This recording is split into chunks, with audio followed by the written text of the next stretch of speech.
Welcome to Hotel Designs Live. I made it just to our first ever virtual conference. That video there, obviously filmed a few days ago because I wouldn't be that tardy, gives you a snapshot of Whitstable in northeast Kent, aka Shoreditch by the Sea, where I've been lucky enough to self-isolate for the last couple of months. And no, this isn't an episode of location. This, in my humble opinion, is much more entertaining. Welcome to Hotel Designs Live. My name's Hamish Kilburn and I'm the editor of Hotel Designs. Born in the chaotic realms of the coronavirus crisis, Hotel Designs Live is essentially our way to keep the industry connected, but also keep the conversation flowing. The concept really emerged when we were unable to head up to Manchester for Meet Up North this year because the venue, the Stock Exchange Hotel in Manchester, closed its doors and opened them solely for NHS workers, which is a fabulous initiative that Hotel Designs fully supports. And it's also worth noting that they were one of the first hotels to do so in the UK. So obviously we had to postpone that event, and it will now take place in February next year. But in order to fill that void and in order to keep the industry connected, we decided to launch Hotel Designs Live. By the way, while we're on the topic, if you'll also know that all of our events this year, our face-to-face events, have had to be pushed back because of coronavirus and social distancing. But if you head over to the website hoteldesigns.net and click on the events tab, you'll be able to find out all the information and more. And it's also worth noting that we are completely sticking to government guidelines and regulations when we do open up and we are able to see you guys again face to face in regards to social distancing. But back to today, and here's what's coming up. So in a few moments' time, we'll be welcoming Jason Bradbury into the conversation to discuss technology's role in tomorrow's hotel. Then at 10:50, we'll be going live to our first panel discussion on will public areas ever be the same again? At 12 o'clock, we're looking at two case studies when understanding how to design the guest room to evoke a better night's sleep. And those case studies are the Equinox Hotel in New York and Zedwell Piccadilly as well. And then finally at 2 p.m, we'll be looking at the future of wellness post-pandemic. So Katie Phillips, our publisher for Hotel Designs, she should be sharing the link with you now to all of the various webinars. So if you've only signed up to this one, but you feel as if you want to attend others, please don't worry, the link should be shared in the chat right now. Just give you a few moments to do that. I believe that's happening. Amazing. So just to explain each session, so each seminar will feature a product watch segment, and that will be a 10-minute slot where we basically hear from the latest, we hear from key industry suppliers on the latest innovations and products to launch in the market. And that will sort of take place within the seminar in order to naturally bring suppliers and designers and the conversation together. So yeah, that's it, Hotel Designs Live. We're going to hear from technology, public areas, wellness and sleep, which brings me really nicely to introduce our headline sponsor, Technological Innovations Group. And before we kick off with our first session, because I know that Jason Bradbury is eagerly waiting in the wings with a better setup than I have, I would like to welcome Christophe Malsot from TIG, Technological Innovations Group, for a very quick fire round before we go live with our first session. So Christophe, are you there? Yes, I am. Yes, okay. I am. Thank you for welcoming me. You're more than welcome. Thank you for joining us. I'm very glad to be a part of this event today. Absolutely. Christophe, in a sentence, what does Technological Innovations Group do?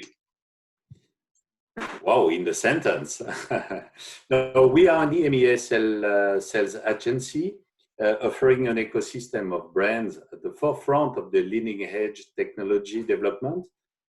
We provide a full range of heavy, unified communication, IT, and control solutions that work together to create superior smart spaces. This is our main let's say, aim. Okay. And your vision to create smart spaces, your vision really is to create smart spaces that transform the future. Define a smart space for us. Well, smart spaces, from my point of view, connect people and technology in new ways. They add real value and are created with the latest AV, unified communication solution, and also electricity, I have to say, that's work together seamlessly to provide a convenient and nice user experience. From my point of view, the term refers to a space that use Internet of Things to connect every device with a simple and intuitive control solution.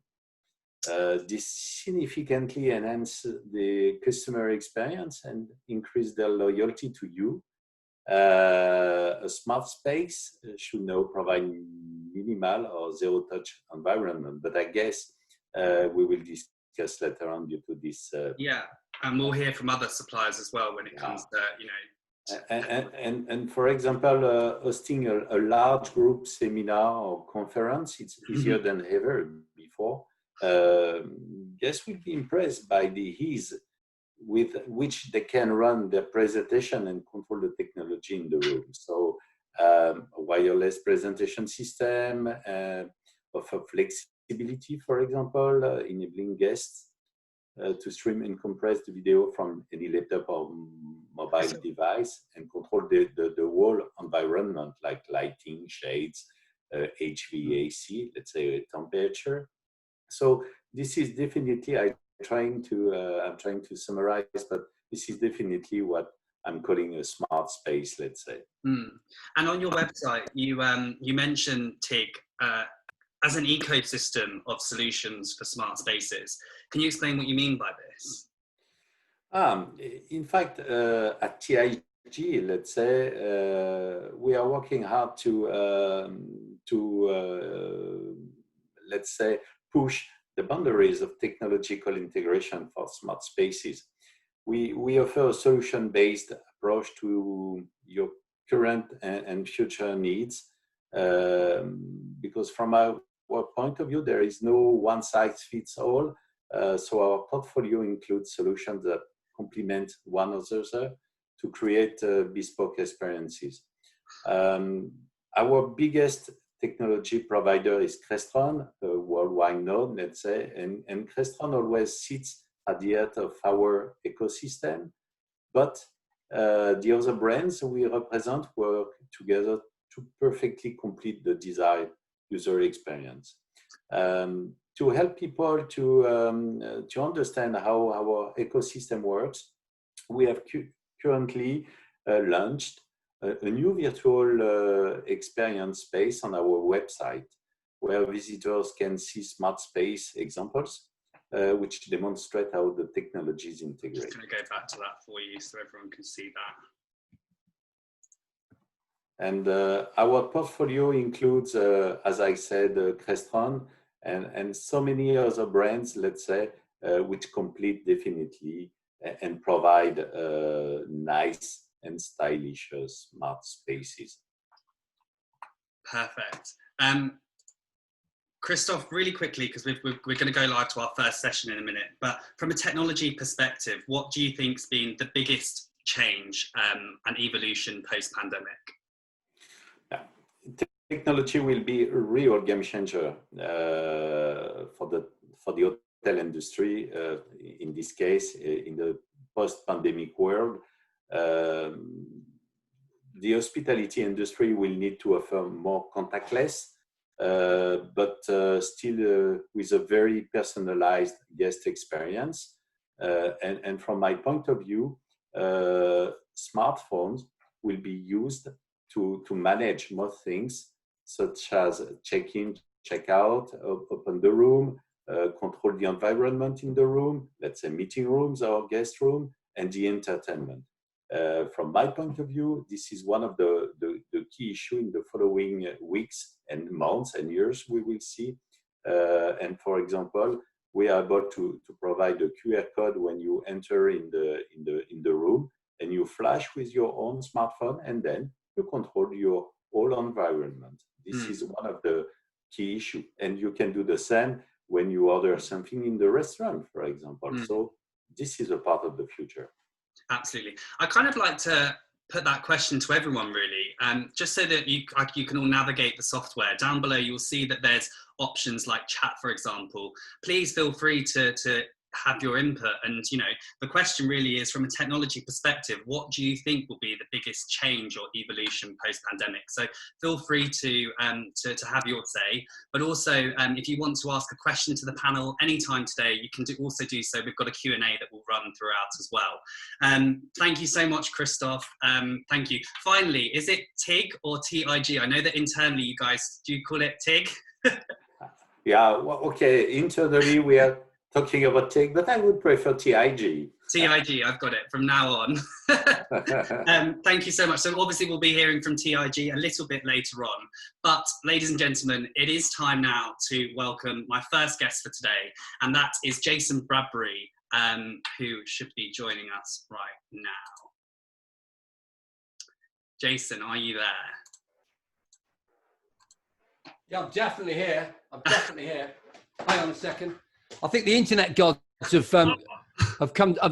I'm happy about something. Let me just try this.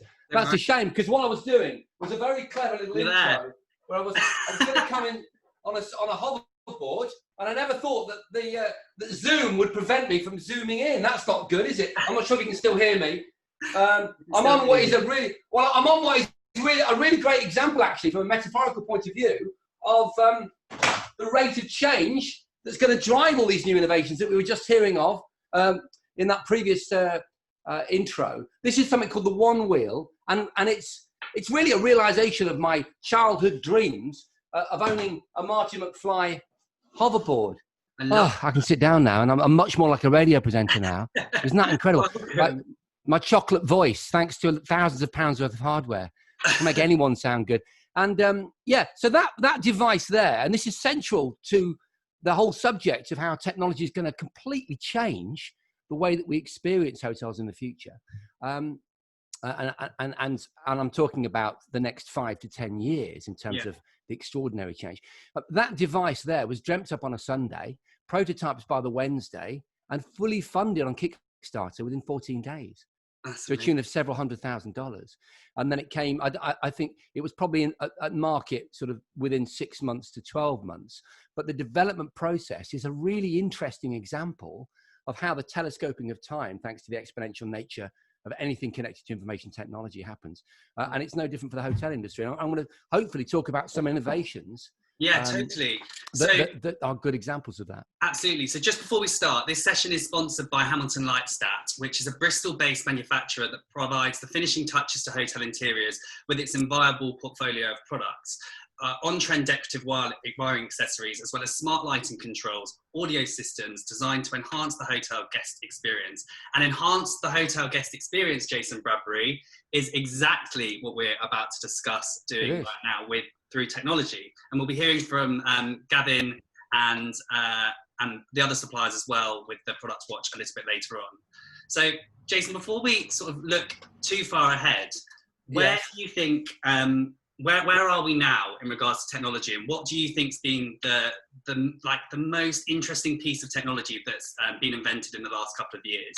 Well, it's interesting because you think, what's the guy off the Gadget Show possibly got to tell me, all of you esteemed guests, about the industry that you know all about? And the interesting thing is that, you know, that notion that anything connected to information technology is subject to exponential growth, that would have been gobbledygook before COVID-19. And strangely enough, we've all become very clear on what exponential growth is, because we've witnessed the exponential nature of a virus capture our lifestyles and change us. In fact, I would say that with no exaggeration, the last 10 weeks really will define the next 10 years.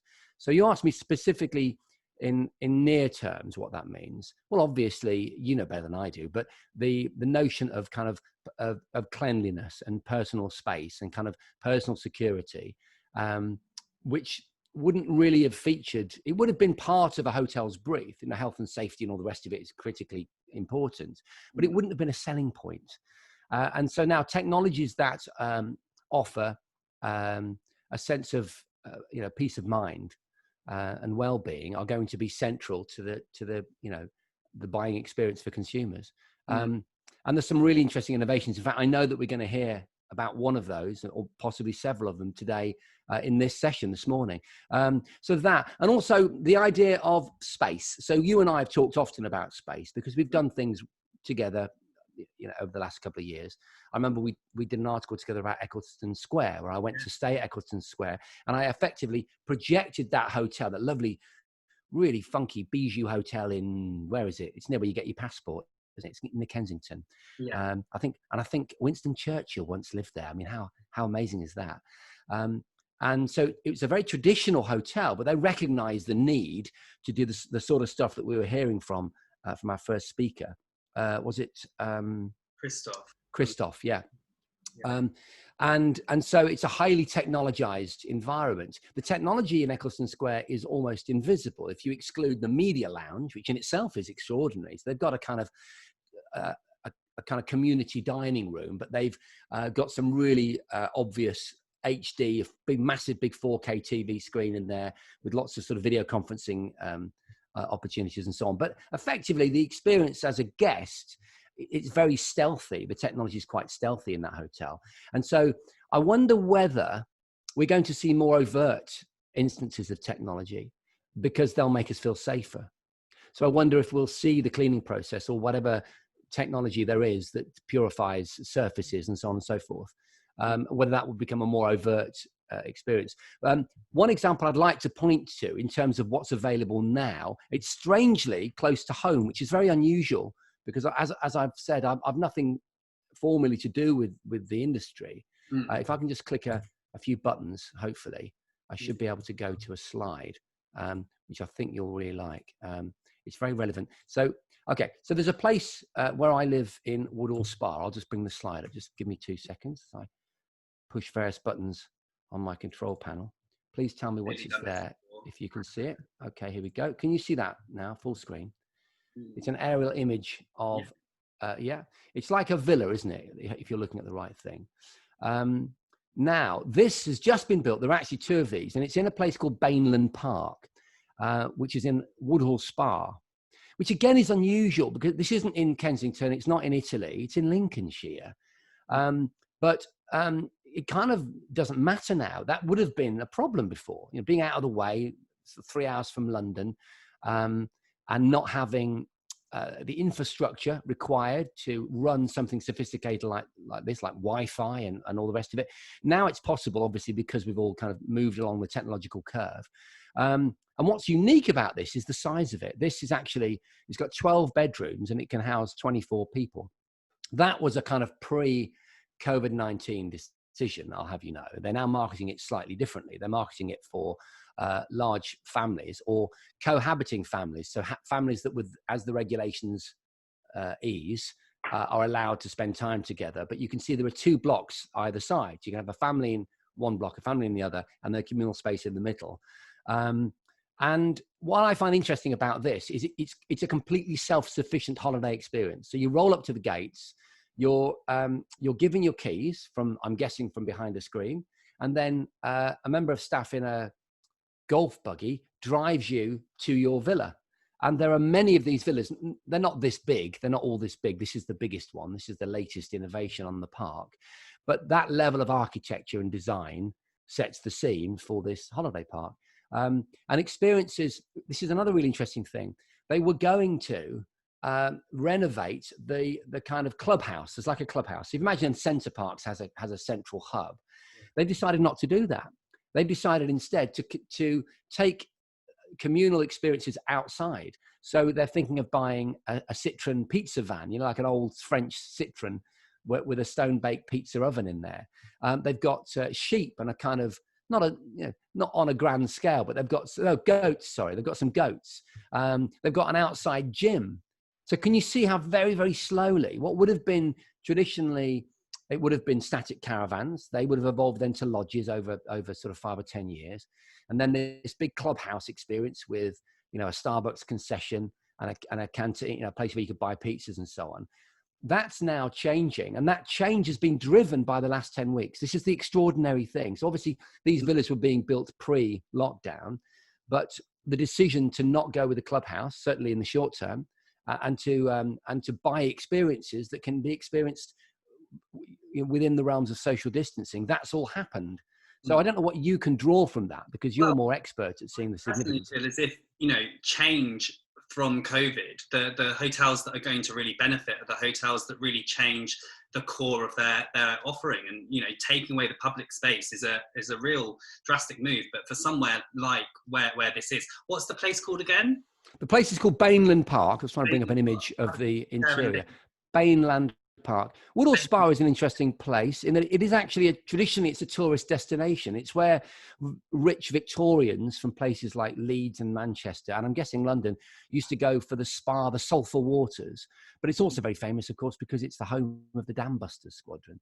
They had their officers' mess at the Petwood Hotel there. So has a wonderful 40s festival in the summer, which of course isn't happening now. So venues like this are really important for the local economy. Yeah. But it's also a great example of how now, because of technology, because of all the technology that goes into the architecture of these buildings and various facilities that you need to run it, like the delivery of food, the easy access to deliveries, you can place it anywhere. And so you can bring these amazing experiences to places that really weren't used to having, a tourist industry. That point about deliveries is very important, by the way. If there's one thing that we all know, I'm not stating anything that no one's aware of, that we've all been ordering, I'm guessing, supermarket deliveries much more than normal. Certainly I've been hammering the Amazon account.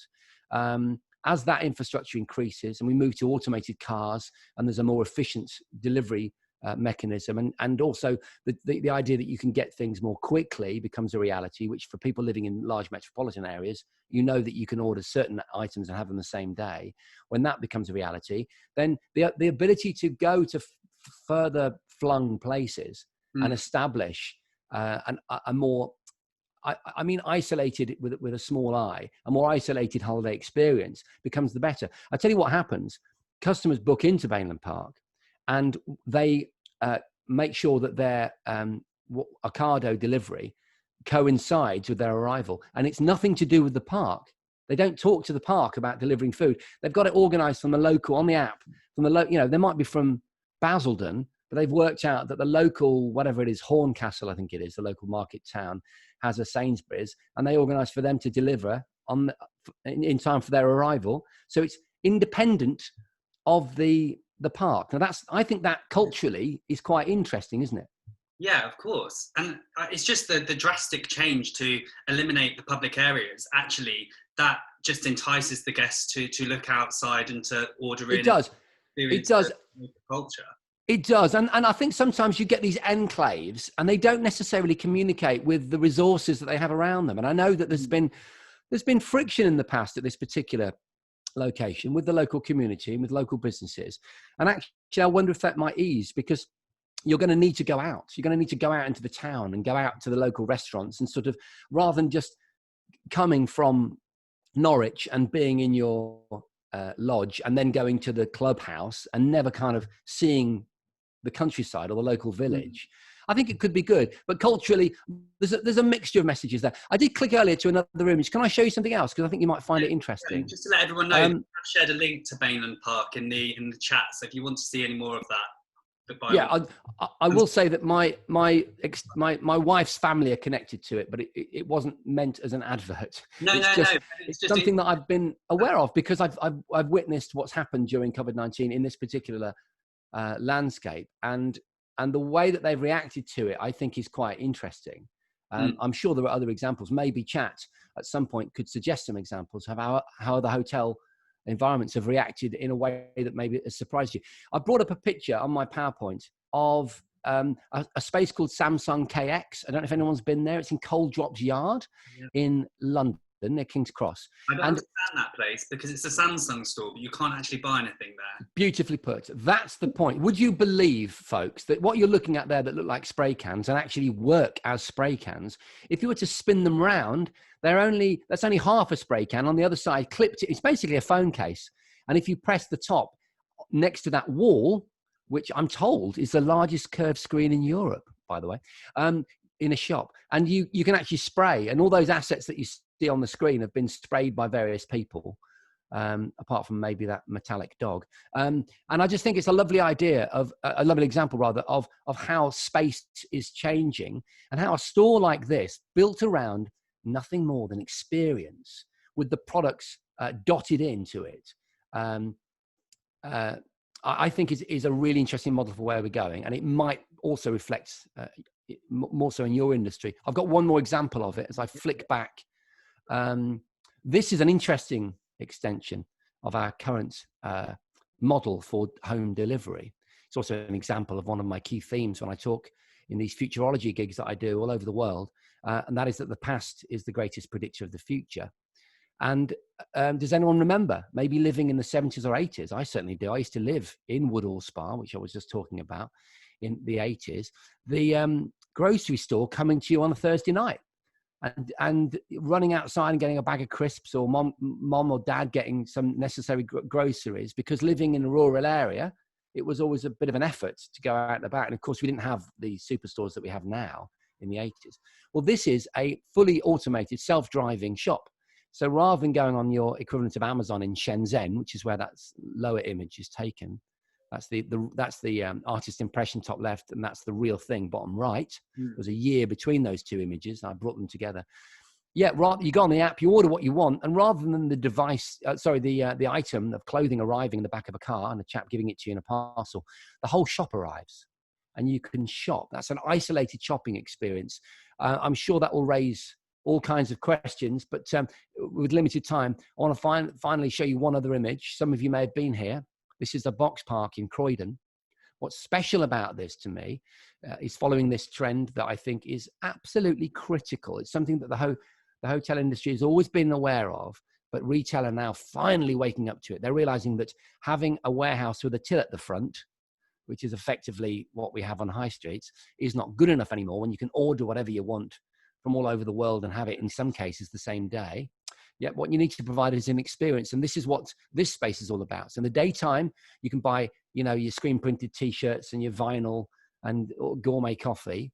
And at night time, and then at tea time, the tables come out and you can have your dinner from, food flavors from all over the world. And then in the evening, a DJ rolls up, or a pop star, and you can have an open air, or sort of semi-open air, indoor concert experience. Does that make sense? Yeah. So it's a multifunction space. And so I think, just thinking about that for the hotel industry, I was the ambassador, this, Hamish, but I was the tech ambassador for a huge cruise ship for Royal Caribbean, Oasis of the Seas, I think it was called. And it had skydiving on board, and it had a robotic cocktail what would you call them? Blenders. It had incredible experiences that were tech-based. And that's why I was involved to kind of invite journalists and take them around. I had an amazing sort of robot. It sounds really naff and 70s, but it was brilliant. Had a kind of robotic set for the theatre, where they had these enormous video screens, and these robots, these industrial robots, would move the screens around. And so if they were doing Mamma Mia, they could do a kind of funky tech version of it. It was really, really, really amazing. Limitless. And yeah, I'm not suggesting that the people watching this that own hotels or are involved in the interior design or the tech behind hotels go and put robot bartenders in there. I'm just saying that what an experience. What an experience. Absolutely. And that's what it's about. Totally. And that and safety. Yes. Well, I would kind of argue now that a few years ago, we went through a bit of a moment in hotel design where technology was massively just seen as a bit of a gimmick, like the control panels to operate the lighting in bathrooms were very complicated. Whereas I think what we're going through at the moment kind of allows us the opportunity to bring meaning back through technology. So as you mentioned, really are endless. And it's about, from a designer's perspective and a hotelier's perspective, really curating that to work within their space. Any significantly advanced technology is indistinguishable from magic. That's Arthur C. Clarke. I know that many people will know that quote. Yeah. But if you think about what that means, what he's saying there is that, first of all, as technology becomes exponentially smaller, the various laws, but Moore's law is the most popular one, and we're still very much on target for Moore's law, we will reach a point, and we are reaching a point actually. I mean, when you think I've got a 108 megapixel camera on this ridiculous camp. That look at the size of this thing, and it's absolutely incredible. And I can, you know, zoom in on the moon with this quite legitimately with my 100 times zoom and all the rest of it. And at the same time, I was kind of checking my heartbeat and reminding me to go for a walk. That's the result of it. This incredible range of experiences and facilities in this one device. Well, eventually, those components become almost invisible because they're so small. You know, so the bottom line is every 18 months, you know, the processor size halves, and it halves in power consumption, it halves in cost, relative cost. So there comes a point when it's so small, it's not really a physical thing, and that's where the magic really starts to happen. And we're starting to see that even in the context of what Christoph was talking about in terms of Internet of Things. What that's about really, it's not, people always go to the example of the fridge that always is milk for itself, you know, but really it's not about that. It's about a very intelligent, stealthy kind of pre-conscious experience where the room senses what's required and offers it that experience. One of the examples that we could use is in the imagining of the Eccleston Square of the future that I did for your magazine. One of the things I talked about was a very subtle lighting and projection system on the ceiling that keyed in. Why don't we hold that there and come back? Oh, okay, yeah. Because I feel like there's loads we can talk about with regards to Eccleston Square. And the chat as well. And another hotel that has robot concierge is Yotel New York on Middleton. Amazing. I've been there. By the way. I love it. Yeah. It's an amazing welcoming experience. But I think before we go into Eccleston Square, I think it's probably the right time to go to our first product watch so we can see some of the latest innovation on the market, and then we can come back and maybe discuss that, talking about lighting and surfaces. I know that there's lots to talk about. So could we please have all of our suppliers, could you unmute your microphones and turn your cameras on? Hopefully this will work. If everyone's listening, this is when we find out who's not listening. I am here. Anytime and start my video. Welcome everyone. So Christoph there as well. Gavin. How have we got everyone here? Just waiting for Gavin's camera to appear. There he is. Okay, so Gavin, we're going to start with you, and just so that the audience knows, each supplier has 2 minutes to pitch their product. Can I just check that you're seeing the presentation and not two screens? Yes. Yeah, okay. Gavin, are you ready? I'm far away. Your time and starting. I'm very pleased to all be joining you in this new virtual world we're all living in at the moment. And what I'd like to do today is really just give you a very quick overview about the Hamilton Intelligent and Smart Lighting Control Solutions. So our solution is basically a range of dimmer packs that give simple and effective controller lighting. There's off-the-shelf kind of dimming packs, or we do have customizable, bespoke to a specific project. And everything is controlled either via a wall plate, or as is becoming increasingly more common, is obviously the apps on the phones and the tablet. And when you come to look at lighting control, there's probably three things you need to consider. You want simplicity, so you can program and operate it easily. You need scalability, so you can build your system to encourage, you know, security and wellness and all other technologies within that program. And you need certainty that it's going to work first time, so you don't need costly maintenance and, you know, setting the systems up. And that's things that, you know, the Hamilton solution offers straight out of the box. Next slide, please. So just looking at this first case study here, this is the Alexander Hotel, a beautiful 5-star hotel, and all they required was some basic lighting control, so making it simple for their guests to operate. And basically there were 4 control plates, as you can see in the picture at the bottom here, in each room, and they were pre-programmed with 4 scene setting lighting functions, as well as a basic on-off function. And then within the hotel, in the various corridor areas, we had some time clocks. And so around every day at dusk, the lights would start to dim down. And then at about 7 o'clock in the morning, the lights would start to brighten up again. So again, just that lovely wellness and lighting effect within the hotel. 20 seconds. Next slide. So the next project we're showing here is Danesfield House in Marlow. So the owners of this hotel wanted something a little bit more wow from the system. So within each of the 12 bedrooms, the system was able to control all the LED downlights, the picture lights, the table lamps, And again, all the touch screens on the walls were pre-programmed with mood settings and scene setting. But within the rooms and the bathrooms, we had DMX control. So this allowed the guests to change the colour of the LED strips above the bed and also in the bathrooms. It looks like I've run out of time. I'll post it all on the chat at the bottom there, and you can obviously find it further. Thank you very much. And Christophe Malsot from TIG, who we heard from earlier. Hello. Hi, Christophe. Hello. Hello again. Hello. Ready? Your time starts now. Yeah, but it's gonna be very quick. It's gonna be very quick because. But I wanted to focus on this. It's not because I'm Swiss also. It's because it's a real Swiss knife. I wanted to talk about the Mercury products, let's say, because it's a real small tabletop to provide a huge and fantastic user experience. This is a unified communication platform, let's say.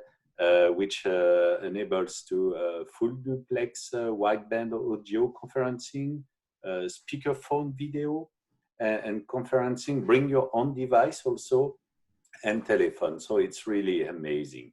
And we have also a room booking solutions, let's say, to book virtually and on remote your room. You can select what you need inside. And of course, you can order some catering and so on. So it's a real complete range of products, as I said. And this is for the biggest seminar or meeting rooms.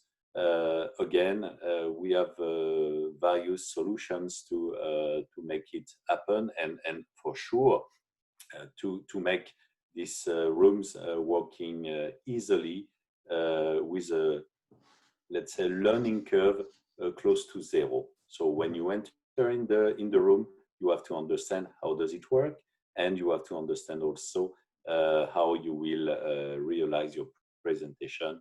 I would say wirelessly and without any contact. This is what we are trying to have right now. Amazing. Is that it, Christophe? Thank you. Thank you. Very good. And then next we have Warren from NT Security. Morning, everyone. Please join you today. If you've got your mobile phones to hand, there is a link at the end of my little presentation, which goes to a live demo of Guest Key, which here to present. So what is Guest Key? Next slide, please, Hamish. So Guest Key is a cloud-based web app that in its simplest form enables a hotelier to send a mobile key to the guest, giving them the ability to access their room when they arrive, avoiding queues at front desks to get a conventional plastic key card. However, Guest Key is much more than simply a mobile key solution. Guest Key enables a hotel operator to have two-way interaction with their guests from the minute they book. The app itself is fully customizable, tailor-made solution that allows you to upload promotions as well as information that will enhance the guest stay, such as live weather, transport links, and local tourist information. One fantastic feature is the app's Smiley module, which helps negate negative online guest reviews. As you can see on the slide, the app is prompting the guest to provide feedback by asking, how do you like your stay? If the guest clicks great, the app will redirect to the booking platform or TripAdvisor, for instance, in order for them to hopefully place a positive review. If the guest clicks either good or poor, the app will ask for feedback from the guest, which will be sent to, for example, the reception, allowing any issues to be dealt with immediately. Final slide, please, Hamish. So yeah, there are 4 types, variants of the Guest Key. And live demos can be found via the QR code or by simply typing in demo.guestkey.nl into your mobile phone's browser. I hope the live demo will give you a real feel and understanding of the power of Guest Key, and thank you for your time. Enjoy the rest of the day. Amazing. And Jacob from Air Reviver. Hi, thank you very much for Hotel Designs to bring this forum to fruition. We're actually based in Manchester, where you should already be, so I'll have to represent that part of the world. It's not usual that we're able to introduce a brand new product which can change the face of hospitality, especially in today's society. What I'm going to produce, what we have is an air reviver. This air reviver actually does not only purify the air, it actually kills viruses, airborne mold, and bacteria. We have all the certification online for you to look at. This we achieve by releasing positive and negative ions into the atmosphere through a patented module. And this attaches itself to the viruses and destroys them due to its chemical reactions. Next slide, please. We have put this air reviver module into a series of air purifiers. So not only does it kill the bacteria airborne, but it actually will re-purify the air to create literally the same outside air inside your room or areas involved. Now, this product has actually been supplied to Hilton in the United States. It has contacted a pilot study, which was extremely happy with, and they've since placed orders. Next slide, please. As I said, we have produced this air reviver module into several models. The one which is very interesting is the duct model, which this actually goes into any HVAC system and can link to your BS systems or into our own integral system, computer system, which will monitor the actual duct. This can actually throw ions out, and you'll need about, in an average large scale hotel, 4 or 5 units will cover a whole floor to throw the ions into each bedroom through the vent system. Besides that, we have the Cube unit, the Pura unit, and the Cumulus units. These and the Strategy units, these are some of desktop models, or some actually fit on the wall and ceilings to create virus-free areas. These are all controlled via apps and also via special smart boxes. Sorry, I've gone a little bit over, but more details. Slick. Live now. You guys are slick. You got them all trained. I was like, wow.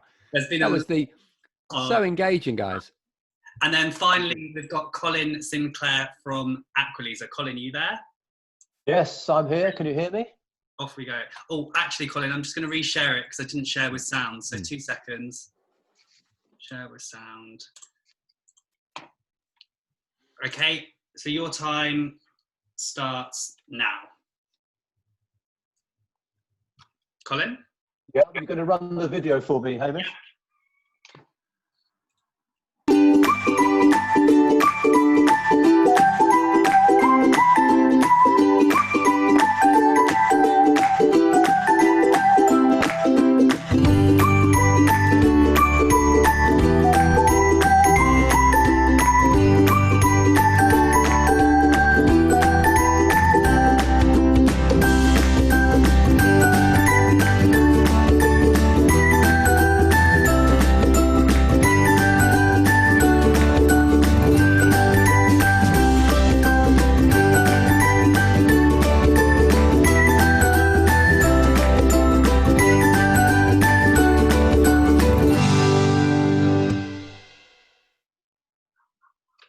Great, thank you very much.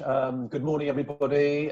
My name is Colin from Aqualisa Showers, and I'm very quickly going to show you and introduce you to a new range of smart showers from Aqualisa that absolutely resonates with some of the things we've already heard this morning about enhancing experience and providing a new world of experience, particularly in hotels. What you saw there obviously was one of our collection of consumer videos. We have obviously created a consumer proposition, but therefore clearly it's now a consideration for hotels that want to differentiate and give their customers a modern experience, and in particular that experience in hotels of the state-of-the-art showering and bathing. This is all about personalization, this is all about convenience, but there's also significant benefits for hoteliers and hotel management in terms of economics, in terms of sustainability, and in terms of safety. That in particular after COVID is really important. I'm so sorry, I'm going to have to end you there. But I do just want to say, from Colin's perspective, Aqualisa were meant to launch, they had a product launch just before the lockdown happened, and it was such a misfortunate scale of events, really. So we have done so much coverage for Aqualisa, and will continue to do so. So if you want to know any more about their products, as well as all of our suppliers as well will be supplying editorial, then please head over to the website in the next coming days, and you'll be able to read it all there. Also, just to let you know as well, I mentioned earlier the chat. So all of our suppliers are going to send a link to where you can read more information about their products. So you can see all of that there. Thank you so much, suppliers. Hamilton Lightstat, NT Security, Air Revive, Technological Innovations Group, and obviously Aqualisa as well. If you wouldn't mind just muting your microphones and taking your videos off again. I feel like a school teacher. It feels quite unfair cutting you all off. But we can go back to the conversation with Jason. I'm pleased that you're coming back to me, actually, because I'll talk while you do your various clicking. Thank you so much. Can I just commend the speakers on doing something that not only no speakers ever do, including myself, which is keep to time. It was extraordinary to get something that people are so passionate about and things that are so technologically complex into 2 minutes is a real achievement. And actually, I think it benefited from that. Thank you. I'm blown away, actually. So here's the thing: is I often predict technological trends. That's my job in the corporate context, and I keep my ear to the ground. But I can only be across certain sectors. So I might know about AI. I might have a specialist interest in virtual reality or augmented reality. When Christoph was talking about the phone being the center of the hotel, the customer experience, that chimed very much with me, but it also chimed with the reality that the smartphone's days are numbered. And if rumors that Apple are releasing inexpensive, certainly in the first iteration, smartphone connected wireless augmented reality glasses, it was meant to be next year, it'll more than likely be the year after.